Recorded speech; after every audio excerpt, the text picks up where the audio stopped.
So I know some of you haven't met me or seen me or seen me up close or anything like that. My name is Mr. Kaufman.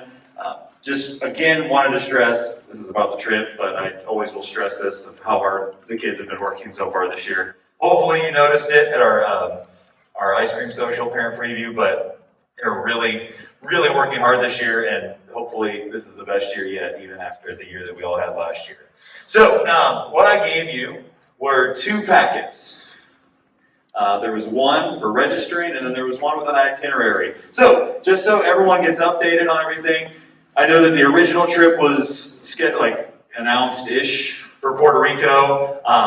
And then when I got here, I got an itinerary that was not Puerto Rico. It was something very different. I don't know, I think maybe some people heard about Florida Keys and Fort Lauderdale and things like that. I looked at the itinerary and was a little worried about a lot of things going there. Now, if it was just a band parents trip, like that might be a little bit cooler destination. But for kids during spring break, we kind of veered away from that one a little bit.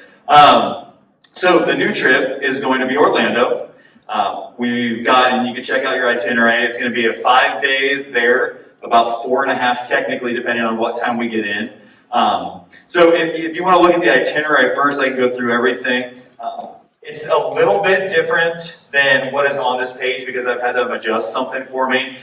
So basically, if you flip-flop day 5 and day 1, that would be more on for what the itinerary is. Because my plan is when we get there, sometime in the early afternoon or late morning, we will go straight to the water park. Because the water park does not have as much to do as Universal Studios. So instead of going to Universal Studios on day 1, like this proposed itinerary says, we're going to go straight to the water park.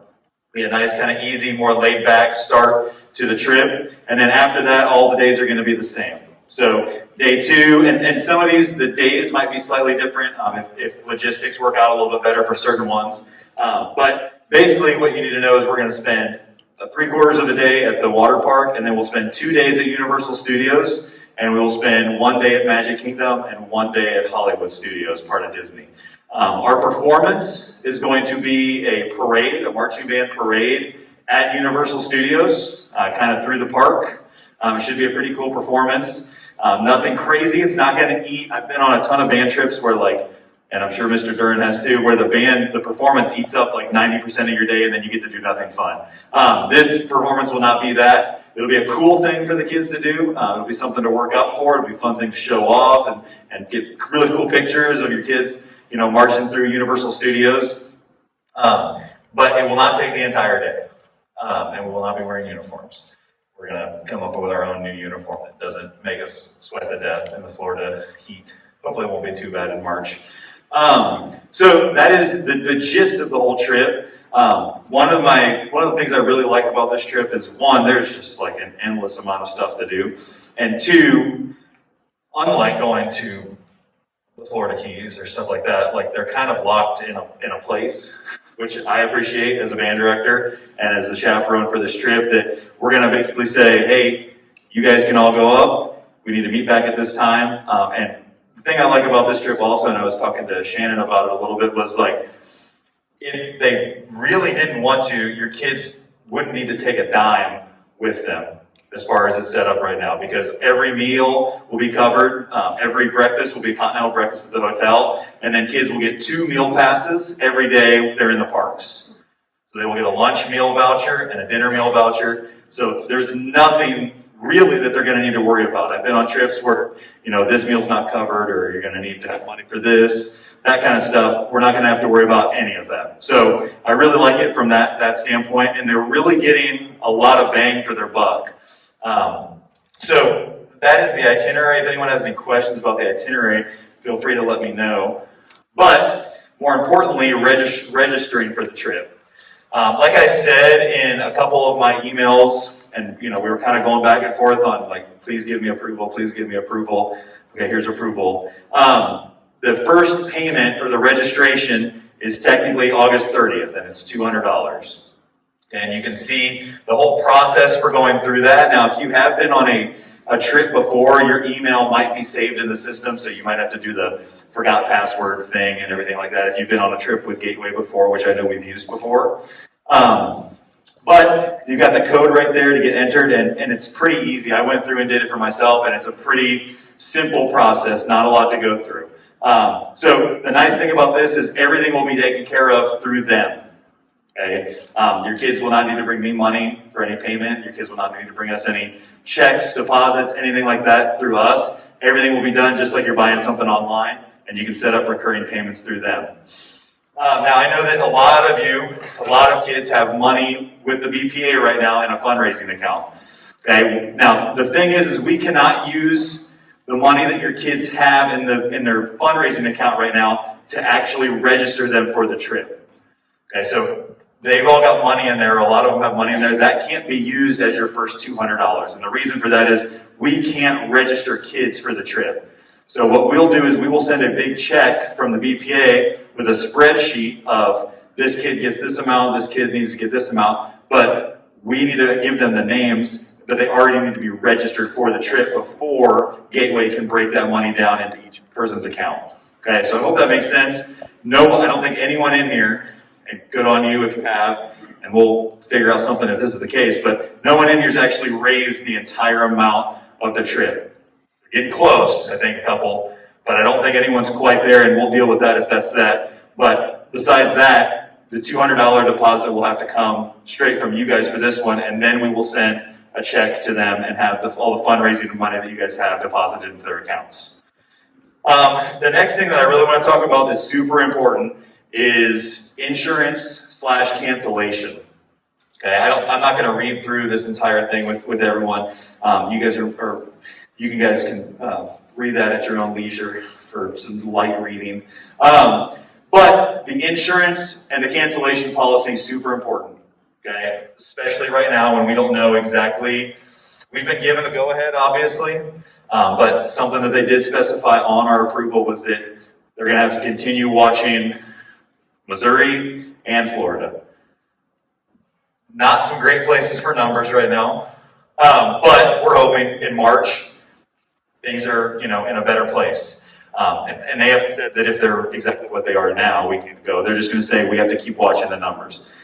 So the number one thing that I would recommend in that case is there are two types of insurance that you guys have an option of adding on additionally. It's optional. Okay, it should be on the back of the fourth page. There's optional travel protection plans. The first one is basically useless. Please no one buy the first set of insurance, the cheap one that's a little bit cheaper. The one that I would recommend, if at all possible, is the maximum benefit, the F46 5G one. Because if you look at the bottom of that one, you get to cancel for any reason. Okay? Because the way that this trip works is that if the school or something happens, says we can't go on the trip, within the first 90 days after August, it's basically December, after August 30th, then everyone's pretty good. Everyone's in pretty good shape. If the school or something happens or you need to go after the first 90 days, everyone's still in pretty good shape. The only thing that we wouldn't get back is a $50 deposit that we have to use for airfare. Okay? But after that, things get a lot sketchier. And to me, the only thing that protects you once we get past that initial 90 days is that cancel for any reason insurance. Okay? So I'm going to strongly encourage everyone to think about adding that cancel for any reason insurance. Now, the nice thing is that they've told me that insurance can be added anytime between now and the 90-day period from the beginning. So it's not something you have to add on day one. It's something that you could add on literally the day before our first 90 days are up. Okay, so just keep that in mind. It does not have to be added right now, but it is something that I would I've gone on other trips in the past and I've had it built into the price of the trip. This particular travel agency, they can't do that.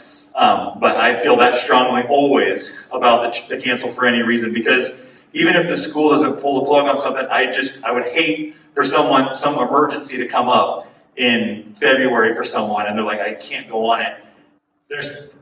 there's not a lot of wiggle room on that. When you talk about having airplane ticket being bought, when you talk about Disney passes being bought, when you talk about hotel room being reserved, they can't, there's not a lot of wiggle room on that unless you've got the insurance. So I would just hate for an individual or for, honestly, a large group of us. I mean, we are hoping and for the absolute best, but if for some reason numbers were insanely bad in January and the school decided that we couldn't go on it, the only thing that would really protect you is that cancel for any reason insurance. Because if we have to cancel it as a whole group, then there's, as you see on the way the list breaks down, the later we have to do that, the less people get back.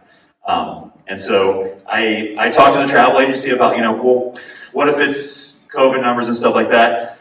They said this year compared to last year, the parks, the airlines, the hotels are being far less lenient about saying, oh, it's okay, we'll just hold your money and you can go next year, than they were last year, because they felt that. The businesses, everything felt that. I know it's really hard to feel sorry for Disney, but like they all felt that, because a lot of them did that. A lot of them said, some of them did like, well, we'll just hold your money, push it to next year, no one loses any money.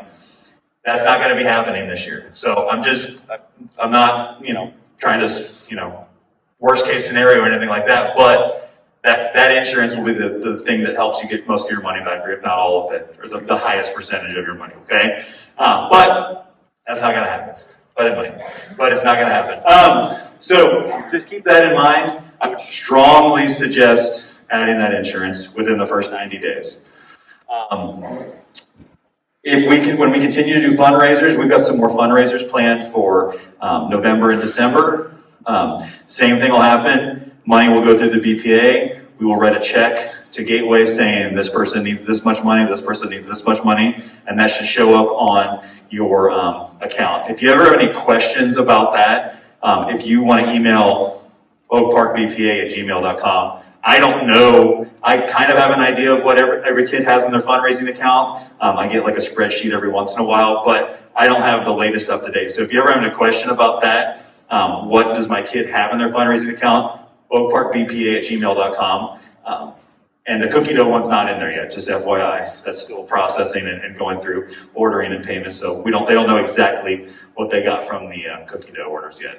So I am, the last part of this, and if you've been on a trip before, there's a slight vetting process for adults. So what we'll do is once I get a list of adults, I have to send that list with contact information, everything to central office, and then there's a really easy background check and screening process. It's not a huge deal, okay?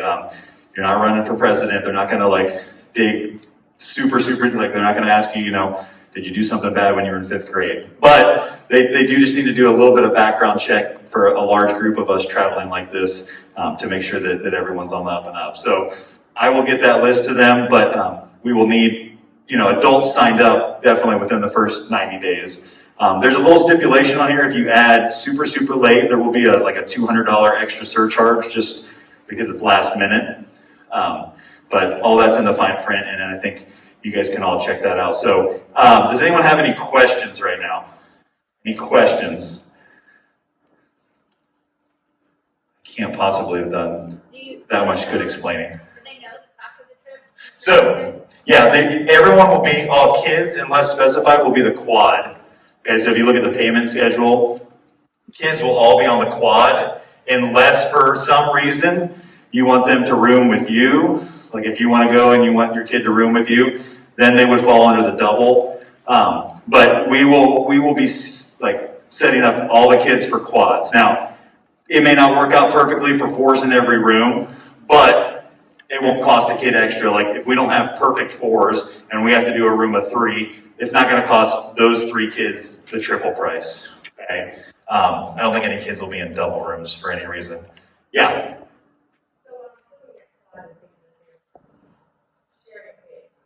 Right now, yes, quad would be 4 to a room, and probably sometimes it's 2. I don't know if they know the exact room layouts.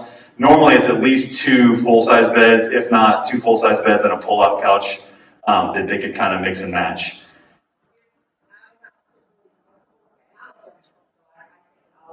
Yeah.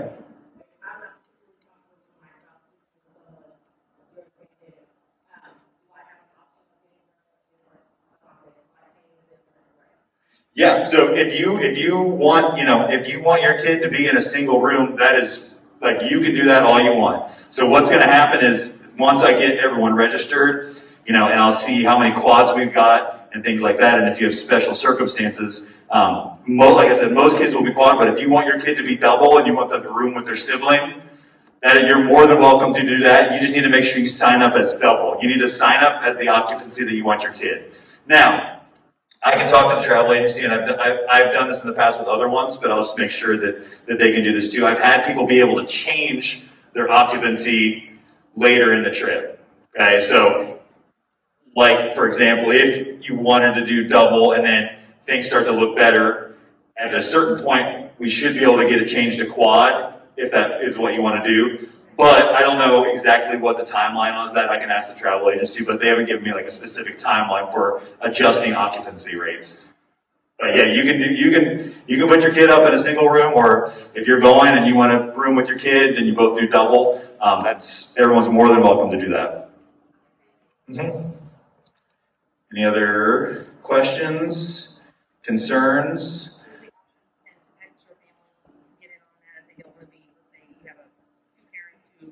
They don't want to be chaperones, so they just buy it.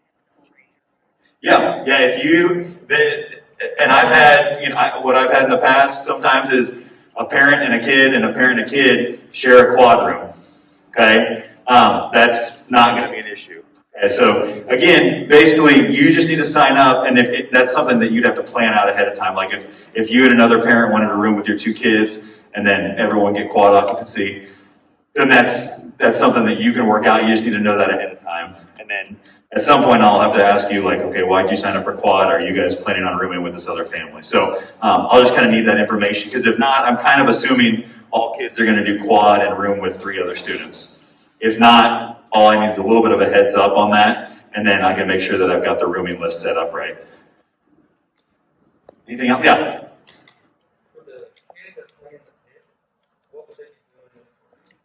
So we're going to find all kinds of, the pit is, going to be playing, whether it's crash cymbals, marching crash cymbals. There are some marching keyboard type instruments that kids can play. There's going to be an opportunity for some kids to, hold the banner in front of us as they walk. We've got some extra marching drums that we could pull out if we need to, and put some kids that aren't used to playing snare on snare. So they'll be marching in the parade, and they'll be playing some sort of percussion instrument. They'll definitely have a part, yeah. For marching and playing? Yeah. Yeah, we'll work out, yeah. Everyone will definitely get to participate in the parade. Anything else? Oh, yeah. Oh, Mackenzie? For the most part, yeah. We want everyone to get along. I'm not going to stick people in rooms. So, yeah, at some point, I'll say, kids that are doing 4 and not rooming with your parents, you guys need to start thinking about other roommates. We'll have a whole conversation with the children about how you function rooming with other students and you get along, and how you get along. So yeah, we will have that whole conversation later, but no, I do not pick your roommates, because I don't know exactly who everyone's friends are, and I don't want to start a fight. Any other questions? Hopefully, your kids, and there's some kids in here excited for this. It's, like I said, it's a pretty good bang for your buck when you consider we're flying and they don't really need to take a single dollar if they don't want to. I'm sure they're going to want some souvenirs, but I'm really excited for this trip. This is like a really common band trip. I've never done this trip. Mr. Duran, have you done this trip? Mr. Duran's done Disney World, so he's the pro. He'll help me cut in line and stuff like that. So, but I'm super excited for this trip. I think it's going to be stress-free. The last trip I took was to New York City, and I was not in a good place most of the trip. Everyone was like, "Are you having fun?" I'm like, "Are you kidding me? Like, no, I'm not having fun." Like, that ninth grader's wandering through Times Square by themselves. Where's their chaperone? So I'm feeling good about this trip. I'm excited about it. I'm excited for like lots of things. I'm ready for Star Wars. I'm ready for Hogwarts. I'm ready for all that stuff. And I'm also just excited for them to get to do a parade. Like what I always tell the kids when we go on a trip is this, like you will remember this. Like you will remember, like it may just be a parade and Universal, but I promise you, I go back, and I'm sure Mr. Dern does too, I can remember like really detailed stuff about all the trips I've been on. I've been to London, I've led the Rose Parade, I've been to this and that in Chicago and that kind of stuff, and I remember so much about all those trips, and I remember just the people that I was with. I remember, I can tell you who was late getting on the bus was one thing. I can tell you who lost their passport in London. That was not a good thing. But these kids are gonna, and anyone that goes on the trip is gonna remember this forever, and remember what it felt like to play, and what it felt like just to go somewhere with a group of people that you're bonded with, and go somewhere with a group of people that you've worked hard just at whatever. We're working hard right now. We've got that family vibe going, and it's just fun to take, I'd say it's fun to take trips with your family. That's normally the case. It's only 5 days. After 5 days, things start to get a little sketchy. But I'm super excited for this trip. I think the kids are gonna have a blast on it. It's gonna be super smooth, super easy, and I think it's just gonna be a ton of fun for the kids. Be a good spring break to start hopefully 2022, which is really the thing when things start looking up. Yes? Sorry, last question. Yeah. Just thought of this